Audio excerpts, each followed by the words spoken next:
عید الاضحیٰ، جسے بڑی عید یا قربانی کی عید بھی کہا جاتا ہے، اسلام کی عظیم ترین اور مقدس عبادات میں سے ایک عبادت ہے۔ یہ عید صرف خوشی کا دن نہیں، بلکہ اللہ تعالیٰ کی اطاعت، قربانی، صبر، توکل اور ایمان کی عظیم مثال ہے۔ یہ وہ مبارک دن ہے جو ہمیں حضرت ابراہیم اور حضرت اسماعیل علیہ السلام کی اللہ تعالیٰ کے لیے بے مثال محبت اور قربانی کی یاد دلاتا ہے۔ قربانی کی عید ہمیں یہ سکھاتی ہے کہ جب بندہ اللہ تعالیٰ کے حکم کے سامنے اپنی خواہشات، محبت اور دنیا کی ہر چیز کو قربان کر دیتا ہے تو اللہ تعالیٰ اس کے مقام کو بلند فرما دیتا ہے۔ اللہ تعالیٰ قرآن پاک میں فرماتا ہے، پس اپنے رب کے لیے نماز پڑھو اور قربانی کرو، سورہ الکوثر آیت نمبر 2۔ اس آیت میں اللہ تعالیٰ نے نماز اور قربانی کو اپنی رضا اور عبادت کے ساتھ جوڑ دیا۔ اس سے معلوم ہوتا ہے کہ قربانی صرف جانور ذبح کرنے کا نام نہیں، بلکہ اللہ کے لیے اپنی محبت اور فرما برداری کا اظہار ہے۔ ایک اور جگہ اللہ تعالیٰ فرماتا ہے، اللہ کو نہ ان کا گوشت پہنچتا ہے اور نہ ان کا خون، بلکہ اس تک تمہارا تقویٰ پہنچتا ہے، سورہ الحج آیت نمبر 37۔ یعنی اللہ تعالیٰ ہمارے دل کی نیت اور اخلاص اور تقویٰ کو دیکھتا ہے۔ عید الاضحیٰ کی بنیاد حضرت ابراہیم کی اس عظیم الشان آزمائش پر ہے جب اللہ تعالیٰ نے انہیں اپنے پیارے بیٹے حضرت اسماعیل علیہ السلام کو قربان کرنے کا حکم دیا۔ اللہ تعالیٰ اپنی پاک کتاب میں اس واقعے کو کچھ اس طرح ذکر کرتا ہے، پھر جب دونوں نے اللہ کے حکم کے سامنے سر جھکا دیا اور ابراہیم علیہ السلام نے اسماعیل علیہ السلام کو ماتھے کے بل لٹا دیا، سورہ صافات آیت نمبر 103۔ یہ منظر اطاعت اور اللہ سے محبت کی سب سے بڑی مثال ہے۔ جب اللہ تعالیٰ نے ان کے اخلاص کو دیکھا تو حضرت اسماعیل کی جگہ بعض روایات میں آتا ہے کہ جنت سے دمبا بھیج دیا۔ اس واقعے سے ہمیں یہ سبق ملتا ہے کہ ہمیں ہر حال میں اللہ کے حکم کے سامنے اپنا سر جھکا دینا چاہیے، اپنی خواہشات کو اللہ کی راہ میں قربان کرنا چاہیے اور ہر حال میں صبر اور توکل اختیار کرنا چاہیے، اللہ پر پورا یقین رکھنا چاہیے۔ احادیث میں بھی عید الاضحیٰ کی فضیلت اور برکات کے بارے میں آتا ہے۔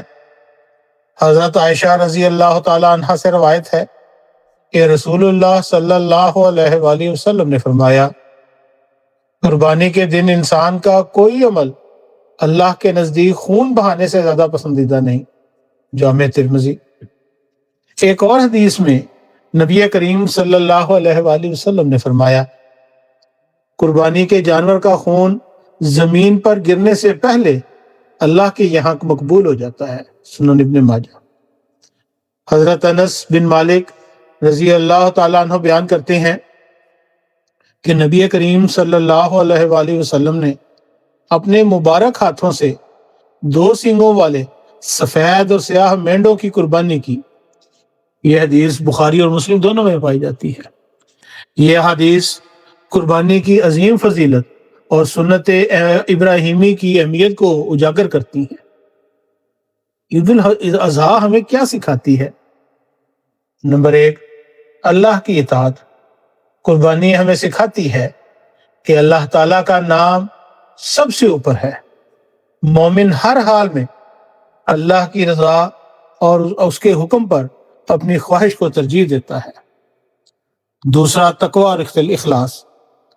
قربانی کا اصل مقصد دل کا تقویٰ ہے۔ اللہ تعالیٰ ظاہری چیزوں سے زیادہ نیت اور اخلاص کو دیکھتا ہے۔ تیسرا، صبر اور توکل۔ حضرت ابراہیم اور حضرت اسماعیل علیہ السلام نے جو صبر اور اللہ پر بھروسہ دکھایا وہ ہر مسلمان کے لیے روشنی کا مینار ہے۔ چوتھا، غریبوں کا خیال۔ عید الاضحیٰ ہمیں سخاوت اور انسانیت سکھاتی ہے۔ قربانی کا گوشت غریبوں، رشتہ داروں اور ضرورت مندوں میں تقسیم کیا جاتا ہے تاکہ ہر گھر میں خوشی پہنچے۔ پانچواں، امت کا اتحاد۔ عید کے دن دنیا بھر کے مسلمان ایک ساتھ اللہ کی عبادت کرتے ہیں، تکبیریں پڑھتے ہیں اور ایک دوسرے سے محبت اور بھائی چارے کا اظہار کرتے ہیں۔ عید الاضحیٰ کے مبارک دنوں میں، جنہیں تشریق کے ایام بھی کہا جاتا ہے، مسلمان بلند آواز سے تکبیر پڑھتے ہیں، اللہ اکبر اللہ اکبر، لا الہ الا اللہ، واللہ اکبر اللہ اکبر، وللہ الحمد۔ یہ تکبیر اللہ کی عظمت، شکر گزاری اور ایمان کا اظہار ہے۔ عید الاضحیٰ کا روحانی پیغام بھی ہے۔ عید الاضحیٰ صرف جانور کی قربانی نہیں، بلکہ اپنے نفس کی قربانی بھی ہے، گناہوں کو چھوڑنے کی قربانی بھی ہے، تکبر کو قربان کرنے کی بھی نشانی ہے، اور اللہ کے لیے اپنی محبت ثابت کرنے کا بھی نام ہے۔ یہ عید ہمیں بتاتی ہے کہ جو بندہ اللہ کے لیے کچھ چھوڑ دیتا ہے، اللہ اس کو اس سے بہتر عطا فرما دیتا ہے۔ عید کو نبی کریم صلی اللہ علیہ وآلہ وسلم عبادت، شکر گزاری، خوشی، رحمت، خاندانی محبت اور امت کے اتحاد کا ایک نہایت خوبصورت دن قرار دیتے تھے۔ سنت نبوی صلی اللہ علیہ وآلہ وسلم میں عید صرف ایک ثقافتی تہوار یا صرف تفریح کا دن نہیں تھا، بلکہ یہ ایک مقدس دن تھا جس میں خوشی اور عبادت کو ایک ساتھ جوڑ دیا گیا تھا۔ رسول اللہ صلی اللہ علیہ وآلہ وسلم نے مسلمانوں کو یہ سکھایا کہ عید اس انداز میں منائی جائے جو اللہ کو بھی پسند ہو اور لوگوں کے دلوں میں بھی خوشی پیدا کرے۔ عید کا دن طلوع فجر سے پہلے ہی عبادت کی تیاری کے ساتھ شروع ہو جاتا تھا۔ صحابہ کرام رضوان اللہ علیہم اجمعین کی سنتوں میں سے ایک سنت عید کی نماز کے لیے جانے سے پہلے غسل کرنا بھی تھا۔ موطا امام مالک میں حضرت عبداللہ ابن عمر کی روایت آتی ہے کہ جب وہ عید کی نماز کے لیے روانہ ہوتے تو پہلے غسل فرما لیا کرتے۔ اس سے یہ معلوم ہوتا ہے کہ مسلمانوں کے اجتماع میں پاکیزگی اور باوقار انداز اختیار کرنا کتنی اہم سنت ہے۔ رسول اللہ صلی اللہ علیہ وآلہ وسلم عید کے دن بہترین اور جائز لباس پہننے کی بھی ترغیب دیتے۔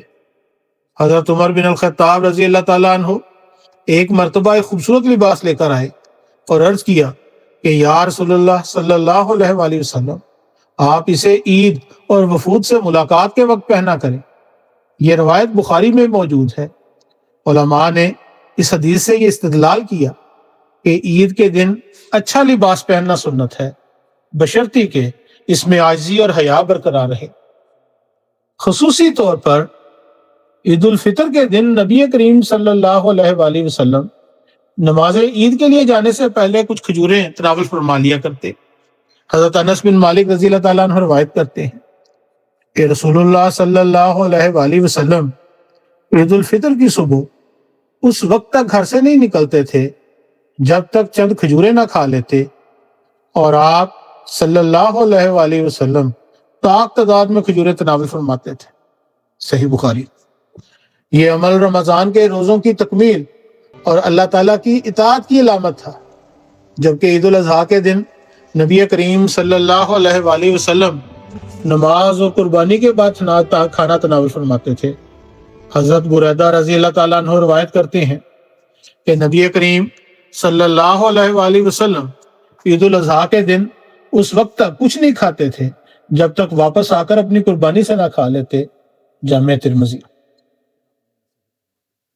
پھر جیسا کہ عرض کی کہ عید سے ایک رات پہلے سے لے کر نماز عید تک مسلمانوں کی فضا تکبیروں سے گونجتی رہتی تھی۔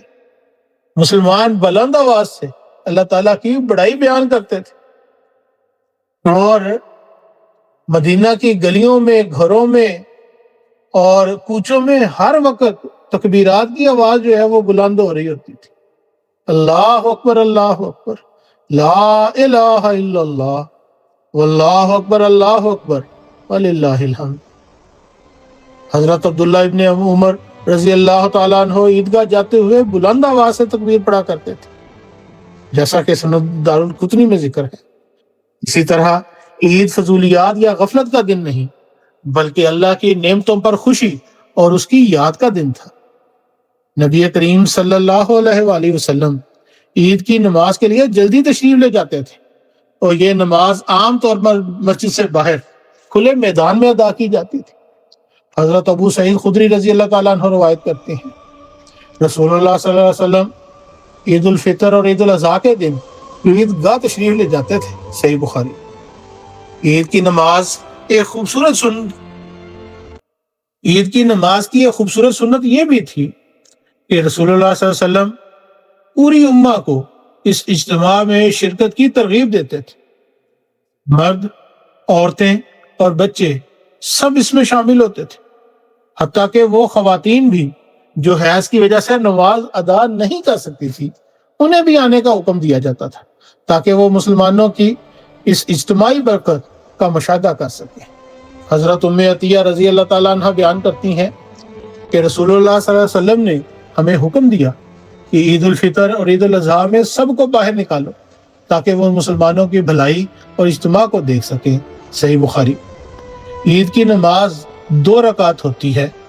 حضرت عمر بن الخطاب رضی اللہ تعالیٰ عنہ فرماتے ہیں، عید الفطر اور عید الاضحیٰ کی نماز 2 رکعت ہے، یہ مکمل نماز ہے، قصر نہیں ہے۔ یہ تمہارے نبی کی زبان مبارک سے ثابت ہے۔ سنن نسائی۔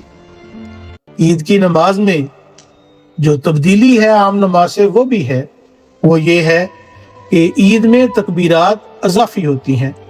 حضرت عائشہ صدیقہ رضی اللہ تعالیٰ عنہ بیان کرتی ہیں، رسول اللہ صلی اللہ علیہ وسلم عید الفطر اور عید الاضحیٰ میں پہلی رکعت میں تکبیر تحریمہ کے بعد 7 تکبیریں اور دوسری رکعت میں تکبیر تحریمہ کے بعد 5 تکبیریں کہتے تھے، اور رکوع کی تکبیر اس کے علاوہ ہے۔ یہ سنن نبی داؤد میں ملتا ہے۔ اسی طرح نبی کریم صلی اللہ علیہ وآلہ وسلم عید کی نمازوں میں پہلی رکعت میں سورہ الاعلیٰ اور دوسری رکعت میں سورہ الغاشیہ جو ہے وہ بھی تلاوت کیا کرتے تھے۔ روزمرہ نمازوں کے برعکس عید کی نماز میں نہ اذان ہوتی تھی نہ اقامت۔ حضرت ابن عباس اور حضرت جابر رضی اللہ تعالیٰ عنہم روایت کرتے ہیں کہ عید الفطر اور عید الاضحیٰ کے دن نہ اذان ہوتی اور نہ اقامت ہوتی۔ ایک اور خوبصورت سنت یہ بھی تھی کہ نبی کریم صلی اللہ علیہ وآلہ وسلم عید گاہ تک پیدل تشریف لے جاتے۔ حضرت علی روایت کرتے ہیں کہ عید کی نماز کے لیے پیدل جانا سنت میں سے ہے۔ جامع ترمذی۔ نماز کے بعد نبی کریم صلی اللہ علیہ وآلہ وسلم واپسی میں راستہ بدل لیا کرتے تھے۔ حضرت جابر رضی اللہ تعالیٰ عنہ روایت کرتے ہیں کہ عید کے دن نبی کریم صلی اللہ علیہ وآلہ وسلم واپسی کے لیے دوسرا راستہ اختیار فرماتے تھے۔ صحیح بخاری۔